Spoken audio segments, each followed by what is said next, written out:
Bonjour, bonjour Bonjour Franck, Lorraine. bonjour Bonjour José. Lorraine. Alors, j'ai préparé plusieurs questions pour vous.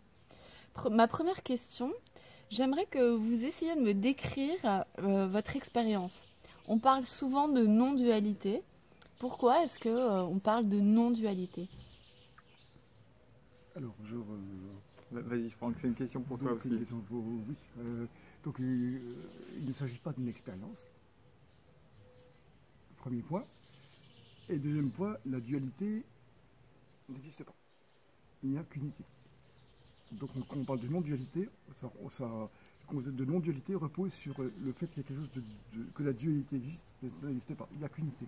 D'accord, donc tu parles pas de non-dualité parce que pour toi, parler de non-dualité, c'est encore faire une opposition entre dualité et non-dualité. Absolument. D'accord. Et toi, José? Alors la non-dualité, c'est un mot français qui traduit assez bien d'ailleurs le mot sanskrit advaita, qui veut dire non d'eux. Et ça renvoie au fait que dans l'expérience, il n'y a pas de dualité entre un sujet qui perçoit et un objet perçu. C'est-à-dire dans la vie courante, on croit qu'il y a quelqu'un qui regarde un objet à distance. Donc dans ce cas-là, il y aurait deux, quoi. Il y aurait, par exemple, ici, moi, José, qui regarde Franck. Donc ça, c'est le point de vue extérieur. Mais en fait, la non-dualité, c'est tout à coup s'apercevoir qu'il n'y a pas deux, qu'il n'y a pas un sujet qui regarde un objet. Il y a une unité, une unité de perception. Et Franck a raison, ce n'est pas ce qu'on appelle l'éveil, ce n'est pas une expérience, puisque c'est plutôt la base sur laquelle apparaissent toutes les expériences, agréables ou désagréables, toutes les perceptions, toutes les pensées, tout apparaît sur cette base, sur ce fond. Les Donc, expériences apparaissent, mais ouais. ce fond, comme tu dis, n'apparaît pas. Non. Et Il est comment, toujours là. comment est-ce que vous décririez ce fond? Parce que le début de ma question, c'était comment est-ce que tu décrirais ton expérience? Qui n'en est pas une, donc. Ben, comme dit toujours, être, mais sans le dire. C'est tout. Alors, ma deuxième Ah non, question. non, je vais répondre à ça. Comment décrire Oui. Sans même le besoin de rajouter quoi que ce soit. Alors, José, je veux juste que tu vérifies que ça enregistre bien, parce que c'est pas rouge en fait le truc, c'est normal? Ah, c'est bon, ça enregistre Ouais. ici, c'est bon. D'accord. Et être sans le dire, donc vient de préciser Franck, pour moi l'expérience va constater que en ce moment, ici, sous mon chapeau, je découvre le jardin, toi Franck, je découvre une ouverture, une transparence dans laquelle le monde apparaît.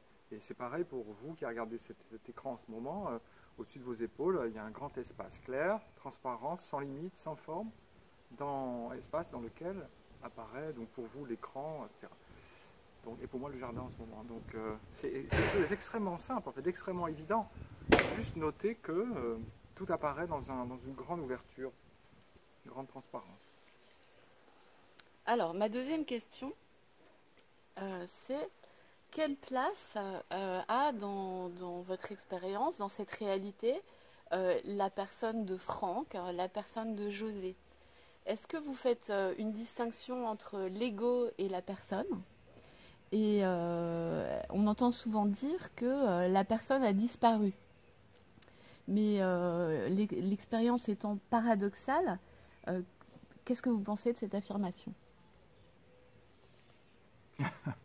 Oui, alors c'est vraiment, oui, c'est paradoxal. Alors, à un certain niveau, je dirais au niveau ultime, ici au centre, il n'y a vraiment personne, c'est vide, c'est conscient mais vide. Bon, mais l'individualité de José, elle continue en fait à un certain niveau. Bien sûr, si j'aime les fraises tagada avant l'éveil, je vais continuer à les aimer après, très probablement. Donc il y a une continuité de l'individualité qui demeure, mais ce qui est vu, en fait, ce qui est réalisé, c'est qu'au centre, il n'y a absolument pas l'individualité de José. Il y a quelque chose de beaucoup plus universel ou de plus transparent. Ce que tu es vraiment, vraiment. Voilà, exactement. Ce que je suis vraiment, vraiment, vraiment n'a aucune étiquette. Ce n'est pas José, ce n'est pas un homme, ce n'est pas une femme, c'est une conscience libre de toutes ces étiquettes. Mais, on va dire, à un certain niveau, c'est très important, il y a l'individualité qui demeure, qui est là, avec ses désirs, avec sa mémoire, avec ses pensées, et c'est très bien comme ça. Et est-ce que cette individualité, c'est toi? Est-ce que c'est moi? Non, c'est pas complètement moi. C'est un élément de moi, mais ça n'est pas moi. Je suis plus que ça, beaucoup plus que ça. Ou beaucoup moins. Oui. Et toi, Franck? Parce qu'elles sont difficiles. Parce que je ne fais pas de distinction. On parle de la personne Lego. Lego, je ne sais pas trop ce que c'est. Et la personne, c'est un ensemble de fonctionnement qui est là, qui dans la vie de tous les jours, qui aime si bien, comme on aime si bien les frères Tagada. J'ai pris cet exemple pour penser à voilà, toi. mais c'est. Voilà, je trouve que c'est comme ça. Elle est parfaite comme elle est. De toute façon, il n'y a rien à changer. Elle est parfaite comme elle est, quoi. Et donc, C'est une expression de la perfection. Tout est parfait. Voilà. Elle exprime bien cette perfection. Voilà. donc, en fait, pour toi, Franck, cette personne, elle est le pur produit d'une mécanicité. Donc, il n'y a pas de liberté dans la personne de Franck. Est-ce Oui, que tu pourrais le dire comme ça? Absolument, mais en revanche, dans l'absence d'expérience dont on parle, ce n'est pas une expérience, c'est que s'il n'y a pas de chercheur voulant acquérir cette expérience, et c'est vraiment cette liberté, elle n'est pas pour le chercheur, il reste que liberté quand le chercheur n'est pas là, que le chercheur est absent. C'est le chercheur qui empêche. Il y a une liberté incommensurable derrière. Cette liberté, elle est là uniquement quand le chercheur n'est pas. Donc cette liberté, elle ne s'exprime pas d'une certaine façon. Elle est simplement à constater, mais elle ne s'incarne pas dans un acte ou dans le monde. Elle est toujours présente, mais elle est comme des enfants dans un jardin, là, comme nous sommes en ce moment, et que les parents ont le dos tourné. Donc quand les parents ont le dos tourné, les enfants peuvent s'amuser à loisir, faire des bêtises et rire. Et c'est exactement ça. Et tant que les parents les regardent, et quand je dis les parents, c'est celui qui est en recherche, qui est toujours en train de vouloir s'accaparer les choses. Et quand ce chercheur est absent, c'est la liberté. Voilà. Qui a toujours été là. Et toi, José? Eh bien, c'est vrai que cette non-expérience est souvent appelée moksha, la libération. Oui. Et pour moi, ça a été la découverte de la liberté. C'est-à-dire, en fait, c'est la sortie du mécanisme des pensées, mécanisme des conditionnements. C'est la découverte d'un espace dans lequel il y a une totale liberté qui est déjà là, totale liberté absolue. Donc, si on est complètement identifié au petit personnage, on est pris dans des mécanicités, dans des conditionnements. Tout d'un coup, revenir au centre, c'est sortir de ces conditionnements et découvrir une incroyable liberté dans cette transparence. Et est-ce que cette liberté peut s'exprimer par le biais de la personne José? Eh bien, quand je suis identifié à José, je suis pris par ces mécanismes, peut-être dans des réactions qui vont être conditionnées. Si en revanche, je suis vraiment bien conscient de cette ouverture, eh bien, je ne vais pas me grimper dans le train des pensées de manière mécanique. L'action va être beaucoup plus libre, beaucoup plus spontanée, en fait. Je pense que le mot liberté, c'est un mot compliqué parce qu'on renvoie à libre arbitre déterministe, c'est de la philosophie, mais je pense que cette liberté à partir de l'espace, c'est la spontanéité. Oui, c'est la spontanéité des enfants. C'est quelque chose qui surgit à partir de la créativité, de la source, en fait, qui est libre, toujours libre. En tout cas, c'est l'expérience que j'en ai. Oui, surtout même qu'on parle de conditionnement, sur la question de conditionnement, il faut se déconditionner. C'est complètement idiot. Tout a été conditionné, mais c'est parfaitement conditionné comme ça. Il n'y a pas à changer, il n'y a rien à changer en nous, quoi. Vous pouvez changer et dire, bon, ben, tiens, on peut mieux d'arrêter de fumer, par exemple, parce que... Mais finalement, mais il n'y a rien à changer dans notre façon d'être. De toute façon, elle est comme elle est. C'est très bien. Et c'est ça qui est merveilleux, quoi. Tous les êtres humains sont beaux, en fait, en soi. Et qu'est-ce que ça a changé dans votre vie de vivre à partir de la source? Moi je dirais tout et rien. En fait. Oui. Tout parce que c'est découvrir l'espace, c'est sortir de l'individualité dont on parlait. Et c'est une sorte de saut vertical où le monde est vu à partir de cette non-dualité, ce qui n'était pas le cas avant. Et en même temps, ça ne change rien parce que la vie continue, il faut payer encore ses impôts, il y a un métier, il y a des enfants. Donc à un certain niveau, tout est pareil. Oui, mais pourquoi elle changerait? Pourquoi les choses changeraient? Il y avait simplement l'idée que les choses pouvaient être... il pouvait avoir l'idée que les choses pouvaient changer par rapport à ce qu'on allait faire, par rapport à ce qu'on avait... En fait, les choses, elles continuent comme elles étaient. C'est tout. Il y a plus cette idée que c'est moi qui le fais, ou c'est moi qui le... Il y a plus cette idée, moi, qui vient dire... s'accaparer les choses. C'est moi qui veux toujours voler la vedette à la vie, qui ne fait que s'exprimer. Et en fait, il y a plus ce chercheur, que j'appelle le moi chercheur, qui vient s'accaparer et voler, voire voler la vedette. Voilà. En fait, c'est comme si, pour moi en tout cas, avec cette découverte, j'étais réveillé, quoi. Avant, la vie était là, mais j'avais été vécu quand même endormi, comme assommé en moi-même.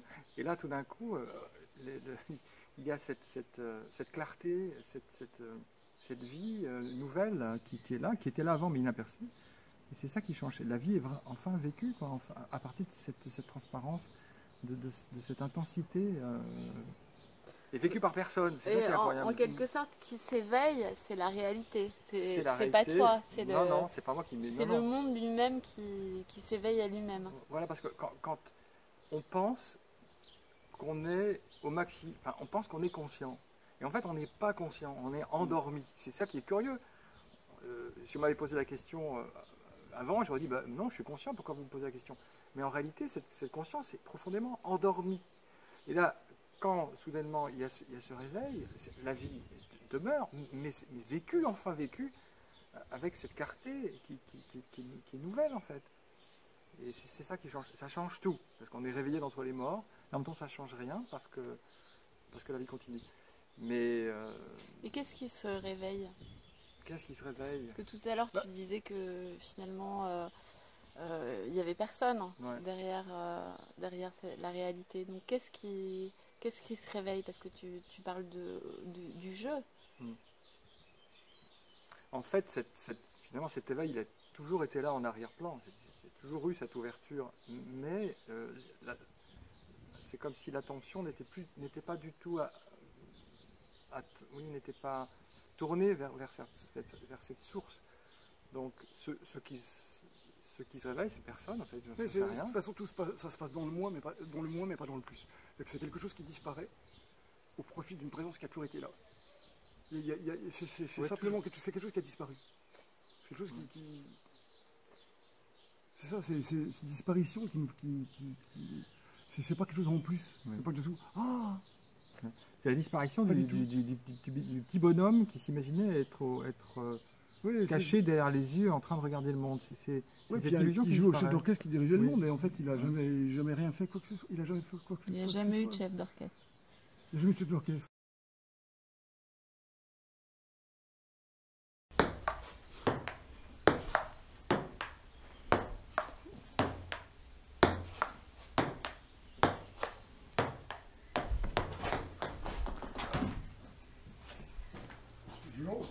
Vas-y.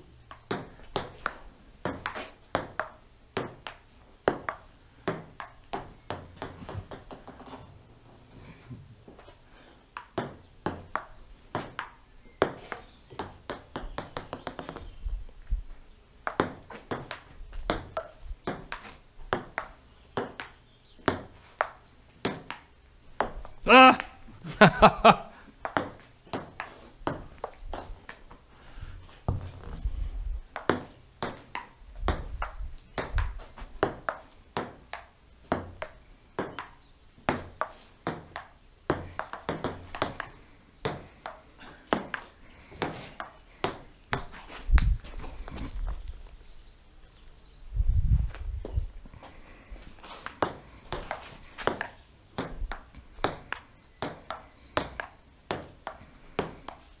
J'ai pas mes lunettes, hein.